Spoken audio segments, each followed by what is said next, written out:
All right, let's talk about digital workplaces. And if you're wondering what I'm doing, I keep up to date with trends and stuff. So that's what I'm doing. They said do things that you like while filming content. Here we are. All right, so I'm making my cold brew. I steeped it overnight, and then I got this coffee thing this weekend, and I liked it, so I wanted to keep it so I could do something like this. So what I'm gonna do is I'm gonna pour this in without trying to spill it too much.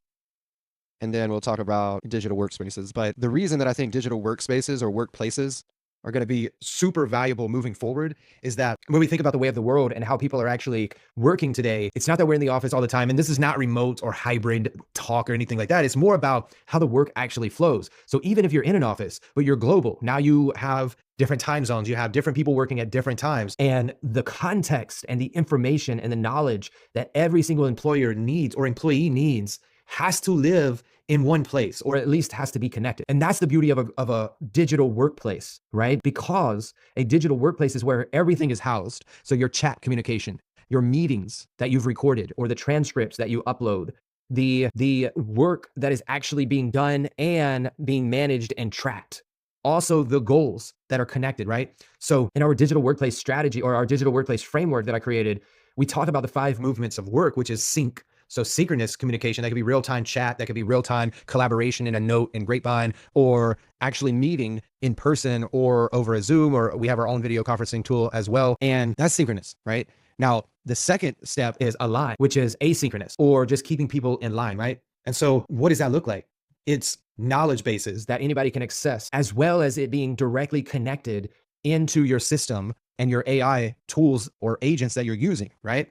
In Grapevine, we have AI agents that run through the entire workplace whenever it's building what it is, but it can also search the web where it's needed. It decides on its own. But then we have other elements like the knowledge base that is there and it's searchable. And you can even ask an AI question in that knowledge base. Okay. Then we have focus, which is movement number 3. And there's 2 parts of focus. Focus is the individual contributor or the individual focus where you're digging into the things that you are responsible for, right? And so whenever you're in that deep work, it's whenever maybe you have your calendar blocked and no other things are going to be turned on. And we have do not disturb preferences that actually do not disturb you while you're working on that, right?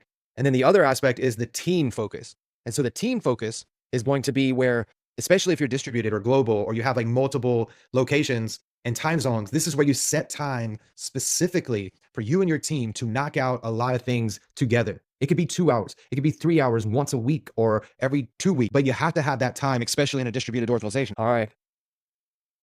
Movement number 4 is share. So it's kind of along the lines with align, but it's more so is or are the details that we have available to everyone? And can they access them? Can they share them? Can they collaborate with them? Not collaborate in real time, but can it be shared, right? And so that was kind of like simple, but it's one of the things that you have to think about, right?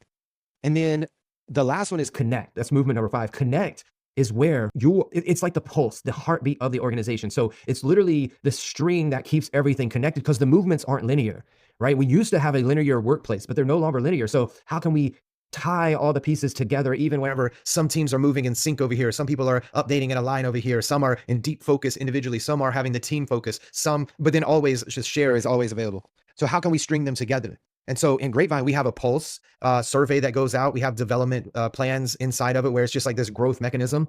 But then beyond that, right, the connect piece beyond like the culture and the behavior stuff is how it lives inside of our system.